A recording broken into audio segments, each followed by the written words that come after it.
tese. 5. Torne-se um objeto inatingível de desejo a lei da cobiça. A ausência e a presença têm sobre nós efeitos primitivos. A presença excessiva sufoca, um grau de ausência desperta o nosso interesse. Somos marcados pelo desejo constante de possuir o que não temos o objeto projetado pelas nossas fantasias. Aprenda a criar algum mistério ao seu redor, a utilizar a ausência estratégica para fazer as pessoas desejarem o seu retorno, quererem possuí-lo. Provoque-as com aquilo de que mais sentem falta na vida, o que estão proibidas de ter, e elas vão enlouquecer de desejo. A grama é sempre mais verde do outro lado da cerca. Supere essa fraqueza em si mesmo ao aceitar as suas circunstâncias, o seu destino. O objeto do desejo. Em 1895, Gabrielle Chanel, então com 11 anos, se sentou ao lado da cama da mãe por muitos dias e a viu morrer de tuberculose lentamente, aos 33 anos de idade.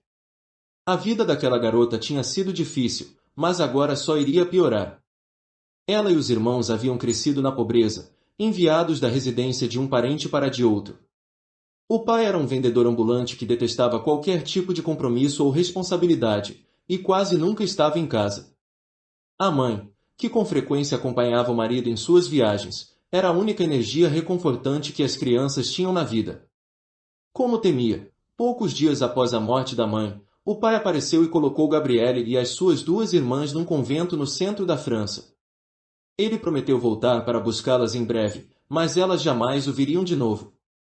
As freiras do convento, que viviam um antigo mosteiro medieval, acolhiam todo tipo de meninas, a maioria delas órfãs, a fim de cuidar delas. Impunham uma disciplina severa.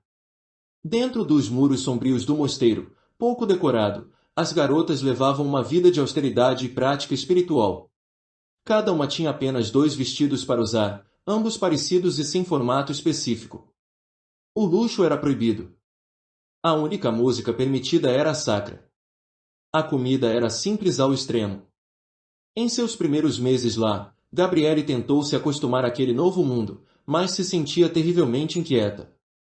Certo dia, descobriu uma série de livros de romance que, de algum modo, foram contrabandeados para dentro do convento, e logo eles se tornaram a sua única salvação. Haviam sido escritos por Pierre de Courcelles, e quase todos envolviam uma história semelhante à de Cinderela, uma jovem que cresceu na pobreza, abandonada e desprezada, de repente se vê levada para um mundo de riqueza por meio de alguma reviravolta inteligente da narrativa. Gabrielle se identificava com as protagonistas, e adorava em particular as descrições intermináveis dos vestidos das heroínas. O mundo dos palácios e mansões no campo lhe parecia tão distante, mas, naqueles momentos em que divagava de romance em romance, conseguia se sentir como parte da história, e isso lhe dava um desejo irresistível de torná-los realidade, mesmo que lhe fosse proibido querer tais coisas e lhe parecesse impossível obtê-las algum dia. Aos 18 anos, ela deixou o convento para entrar no internato, também dirigido por freiras, onde foi treinada para uma carreira de costureira. A escola se situava numa cidade pequena, e, ao explorá-la, Gabrielle logo descobriu uma nova paixão, o teatro, do qual adorava todos os aspectos: os figurinos, os cenários, os atores maquiados. Era um mundo de transformação, em que alguém era capaz de se tornar qualquer um. Agora, tudo o que ela queria era ser atriz e ficar famosa. Adotou o nome Coco e tentou de tudo atuar, cantar e dançar. Tinha muita energia e carisma, mas logo percebeu que lhe faltava o talento para o tipo de sucesso que desejava. Resignando-se a esse fato, descobriu um novo sonho. Muitas das atrizes que não conseguiam se sustentar com aquele trabalho haviam se tornado cortesãs sustentadas por amantes ricos. Essas mulheres tinham vastos guarda-roupas, iam aonde queriam ir, e, embora condenadas pela boa sociedade, não se viam presas a nenhum marido déspota. Felizmente, um dos jovens que gostavam de vê-la no palco, Etienne Balsa, a convidou para uma estada na mansão de campo que ele possuía ali perto. Ele havia herdado uma fortuna da família e levava uma vida de puro lazer. Gabrielle, agora conhecida como Coco por todos, aceitou a oferta. A mansão estava cheia de cortesãos que iam e vinham de todos os cantos da Europa. Alguns eram famosos, todos belos e cosmopolitas. Era uma vida relativamente simples centrada em cavalgadas pelo campo e, à noite, festas luxuosas. As diferenças de classe ficavam evidentes. Sempre que aristocratas ou pessoas importantes visitavam a mansão, as mulheres como Cocô tinham que comer com os criados e sumir de vista. Sem nada para fazer e se sentindo inquieta mais uma vez, começou a analisar a si mesma e o futuro à sua frente. Suas ambições eram grandes, mas estava sempre buscando por algo além do seu alcance, sonhando com um futuro simplesmente impossível. A princípio, foram os palácios dos romances, depois a grande vida no palco, tornar-se uma nova Sarah Bernhardt. Agora, o seu intento mais recente era igualmente absurdo. As grandes cortesãs eram todas mulheres belas e voluptuosas. Cocô, por sua vez, se parecia mais com um rapaz, não tinha curvas nem uma beleza clássica. Sua presença e energia encantavam os homens, mas isso não duraria por muito tempo. Ela sempre queria o que os outros tinham, imaginando que havia ali um tesouro escondido. Até quando se tratava de outras mulheres e seus namorados e maridos, seu maior desejo era lhes roubar os homens, o que fez em diversas ocasiões. Entretanto, sempre que conseguia o que queria, inclusive o namorado ou a vida numa mansão no campo, era inevitável que se sentisse desapontada pela realidade. O que poderia finalmente satisfazê-la era um mistério. Certo dia, sem pensar bem no que estava fazendo, ela entrou no quarto de Balsam e lhe surrupiou algumas das roupas. Começou a vestir trajes inteiramente inventados por ela, as camisas de colarinho aberto dele, casacos de tweed, combinados com algumas das roupas dela, tudo completado com um chapéu masculino de palha. Ao vestir essas roupas, notou duas coisas. Ela foi tomada por uma sensação incrível de liberdade ao deixar para trás os espartilhos, os vestidos apertados e os enfeites complexos de cabelos que as mulheres usavam, e se deleitou com um novo tipo de atenção que recebia. As outras cortesãs agora a observavam com inveja evidente. Estavam fascinadas por esse estilo andrógeno. As novas roupas lhe caíam bem, e ninguém nunca tinha visto uma mulher daquela maneira. O próprio Balsam se mostrou encantado. Ele apresentou ao seu alfaiate, que, sob as instruções de Cocô, criou para ela uma roupa personalizada de montaria com calças. Ela aprendeu sozinha a cavalgar, mas sem utilizar a sela lateral que as outras mulheres usavam. Sempre teve um quê atlético em seu caráter, e, em poucos meses, se tornou uma cavaleira exímia. Agora era vista por todos os lugares com o seu estranho traje de montaria. Ao ir adiante com essa nova identidade, finalmente a natureza dos seus anseios vagos se tornou clara, desejava o poder e a liberdade que os homens possuíam, que se refletiam nas roupas menos constritivas que vestiam. E percebeu que as outras mulheres e cortesãs na mansão se identificavam com isso. Era algo que pairava no ar, um desejo reprimido que ela captara. Em poucas semanas, várias das cortesãs começaram a visitá-la em seu quarto e provar os chapéus que Cocô havia decorado com fitas e penas. Comparados com os chapéus complexos que as mulheres precisavam prender a cabeça com grampos, esses eram simples e fáceis de usar. As cortesãs agora passeavam pela cidade com os chapéus de Chanel na cabeça, e logo outras mulheres da região lhes perguntavam onde os poderiam comprar. Balsam ofereceu a Cocô o apartamento dele em Paris, no qual ela poderia fazer mais chapéus e talvez até criar o próprio negócio, oferta que aceitou de bom grado. Logo, outro homem entrou na vida dela, um inglês rico chamado Arthur Capel, que se encantou com a originalidade da aparência dela e com as suas grandes ambições. Os dois se tornaram amantes.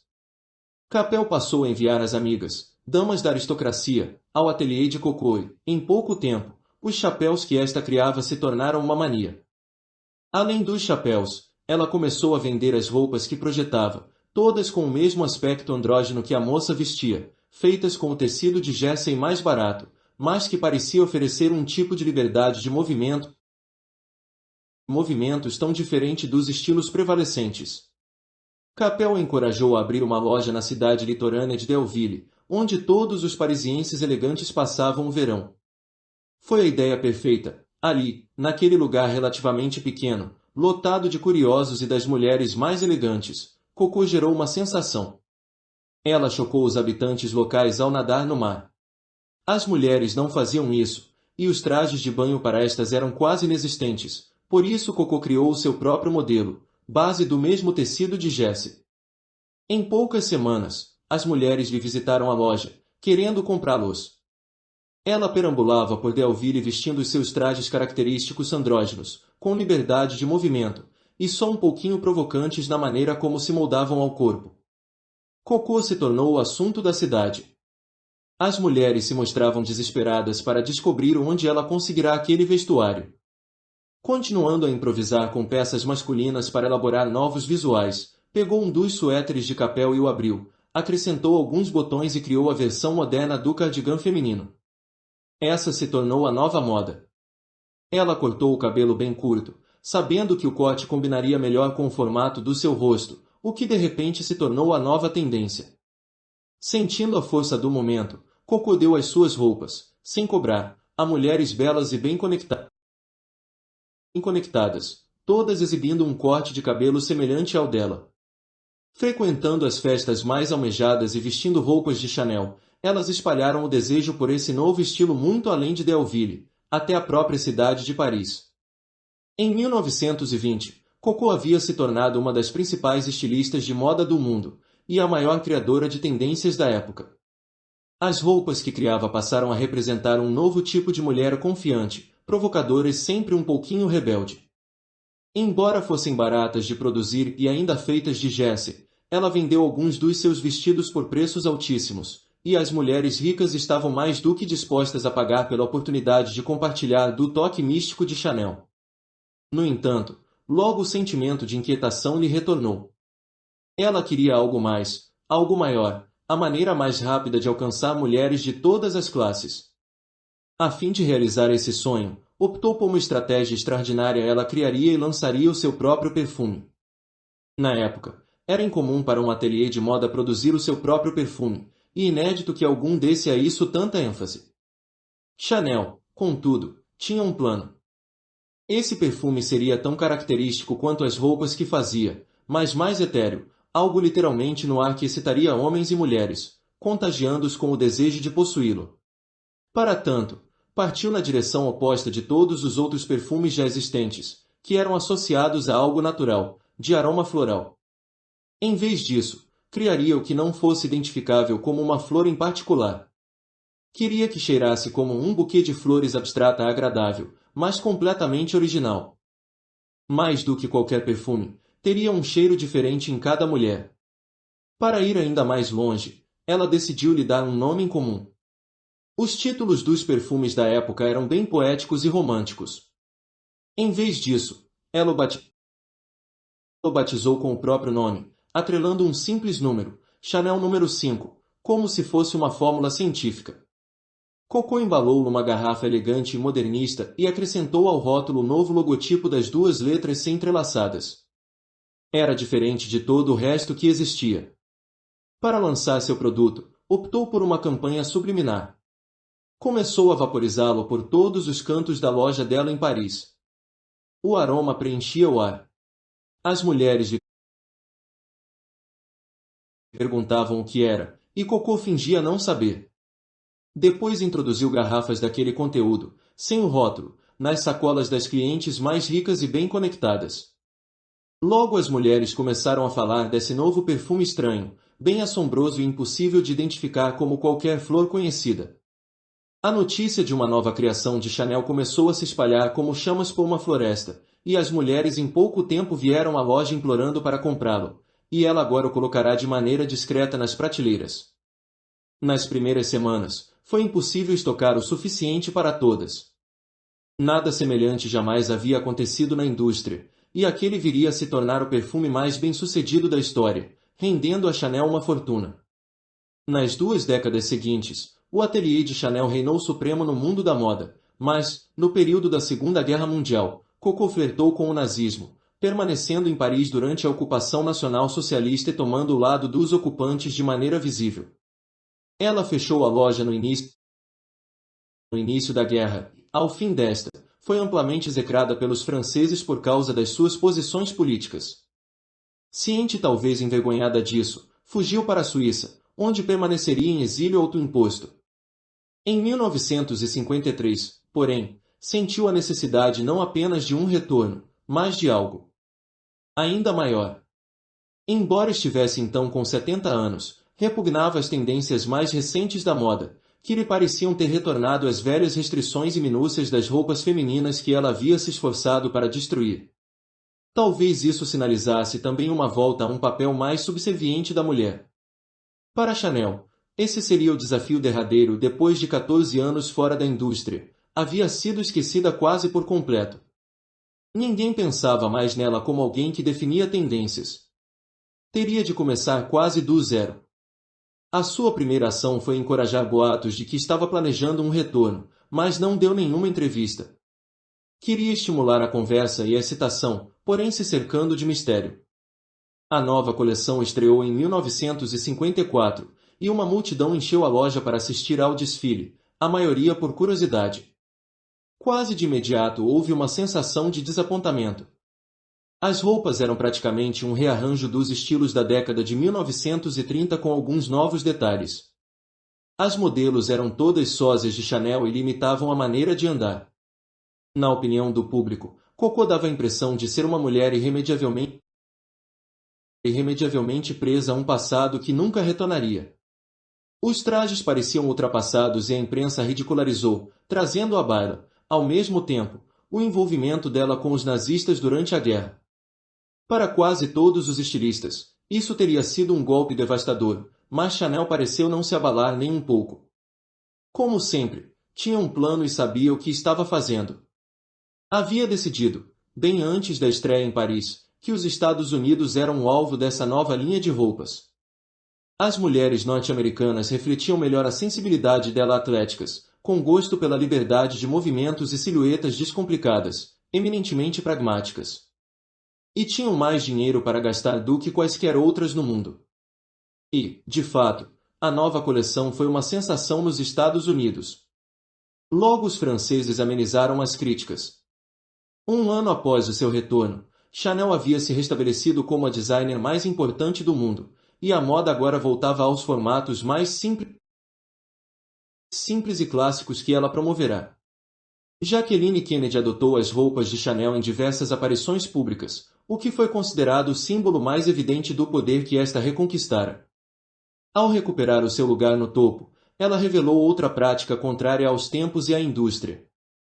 A pirataria era um grande problema no mundo da moda, pois falsificações de designs famosos surgiam por todo lugar após um desfile. Os estilistas protegiam com cuidado os seus segredos e lutavam nos tribunais contra toda forma de imitação. Chanel fez o oposto.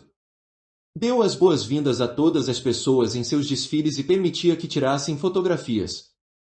Sabia que isso apenas encorajaria os muitos que ganhavam a vida a partir da confecção de versões baratas das roupas dela, mas era isso que queria.